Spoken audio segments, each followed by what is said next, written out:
Him just holding down the trigger and doing all that, he's going to empty pretty fast considering those weapons shoot about 8,000 rounds a minute, so I don't recommend that. Pull a bomb drop on your location or an area that you're operating in like that, that's never going to happen. Unless it's like life or death situations, like I said. You got rounds coming in, explosions going on, you run right out in the middle of the courtyard. Probably come up to the door, take a look what's going on, assess the situation, and then move out. Hello everyone, I'm Geoff Reeves, former Navy SEAL, and today we are back with Gamology Experts React. We're going to be discussing Call of Duty Black Ops 6. Oh, here we go. That's a lot of action right away off the bat. Some of those explosions, we'd be definitely getting some frag off of those. If you're going to be shooting, you need to be moving. You can't be sitting still. Oh, yes. The GAU. This thing is outstanding. I remember the first time this went off, we were using it in an ambush, and it was insane having those rounds impacted about 50 yards in front of us. What an absolute weapon. Now, Kim just holding down the trigger and doing all that, he's going to empty pretty fast considering those weapons shoot about 8,000 rounds a minute, so I don't recommend that. Burst is more of what you want to do.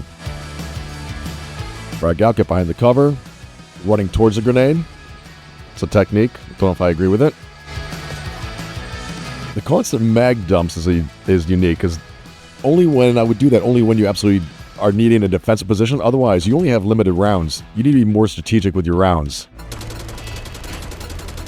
Well done. I do like the fact that he not just went for the person, but he actually went for it, caused more chaos and havoc with shooting the structure that would explode. Well done there. That's actually thinking outside the box. I do like that a lot. Get behind cover. As soon as you come across, lay down covering fire and get behind that massive rock, the massive walls that you have there. Shooting over somebody like that, I would actually get up next to him, put my leg on top so he knows I'm there. I've actually had to stop somebody in real world from doing that because they were shooting over somebody. One of the worst ideas you can possibly do. Good shot. Nice use. The shooter here definitely needs to be using more of his covering concealment. Peeking around corners, not just exposing himself. Almost a little blue on blue. Nice. See how he's standing right in the middle of that hallway right there? He does not need to be standing there. He could absolutely be using that covering concealment, peeking around the corner versus putting himself out in the open like that. Use your environment. Use your environment. Oh, here we go. Black Manta action? They better be far away when that thing comes in. So that's interesting. Them dropping a bomb like that, with them being inside the structure, the overpressurization of that onto the compound would be something that they would definitely be feeling. They would not just be running around like that.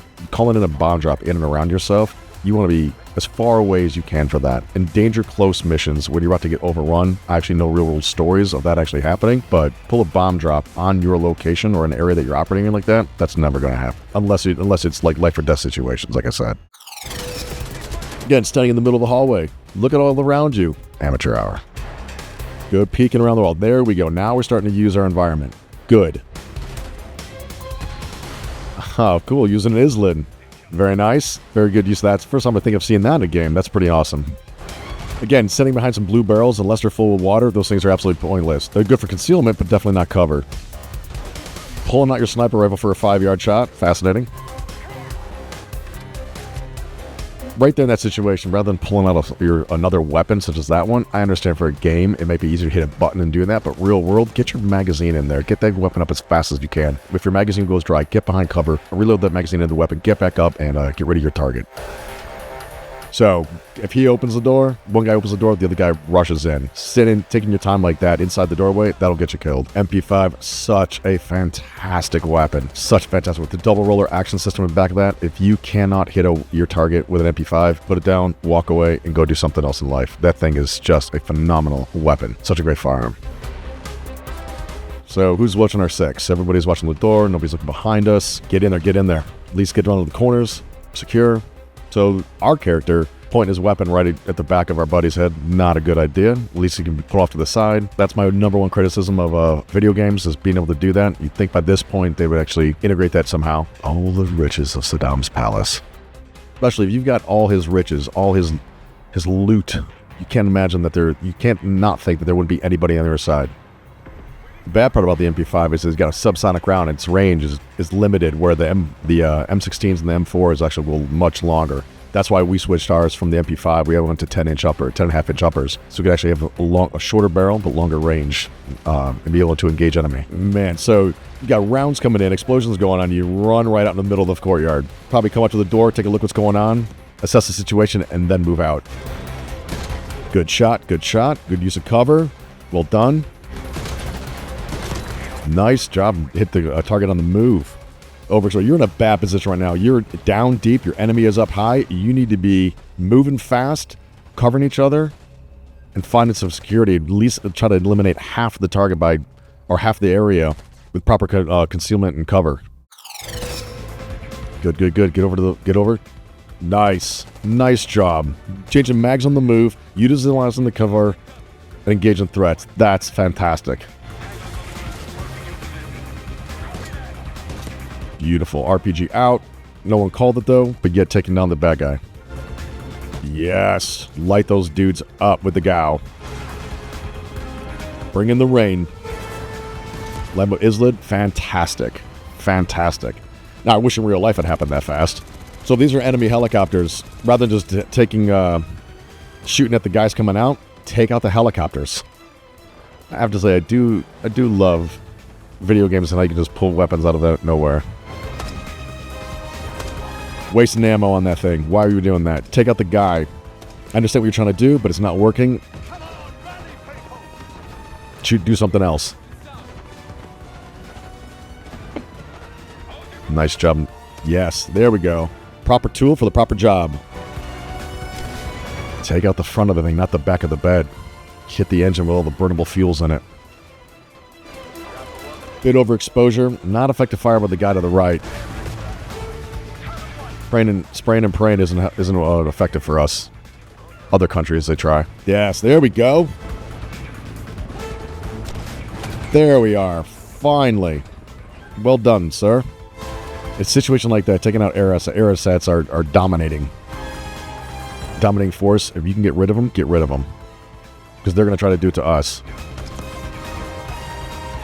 That's a decent throw, depending on how far that is. Difficult to say from this point, but that's a hell of a toss with a grenade. I'm not sure why we're wasting ammo on a statue.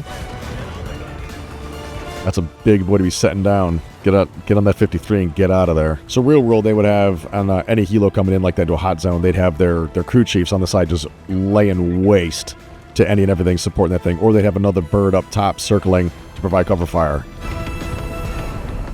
I'd say I actually did think it was pretty cool. Realistic. There's some moments in there that were realistic. There's some other things in there that they would have killed themselves on. I did like. I mean, the pace of the gunfights, how fast things go. Like it seems like there's chaos going on all the time, and that is an absolute truth in gunfights. Is that the chaos builds fast, and things are moving, and you're constantly swiveling. Things are always changing and evolving. So I definitely felt that within the gameplay. As I said, there's some things that these guys would be dead a couple times over, but as far as like a video game, it would find it engaging. There's constantly threats being thrown at them, constantly having to problem solve, figure out how to overcome. So for that, it was actually enjoyable to watch from a gameplay point of view. And I imagine as a player playing it, it'd be fun to play. But real world definitely isn't too true as the result of all that. You're not going to be overexpose yourself in a hallway layer. You're not going to be just running right out into a courtyard that just took some bombs coming in with big explosions. You're going to show up to the door, take a look out, what am I walking into or running into, and then make your move from there. But yeah, video games do kind of give you that luxury of just hitting a reset button. Or if you do take wounds like that, right? It says like you're hurt, get to cover. You don't just automatically spawn back or automatically heal in real world. Like you've only got so many fluids in you, and if you take a round, you got to stop those fluids from coming out, and that's obviously going to affect your capacity for the rest of the real world mission.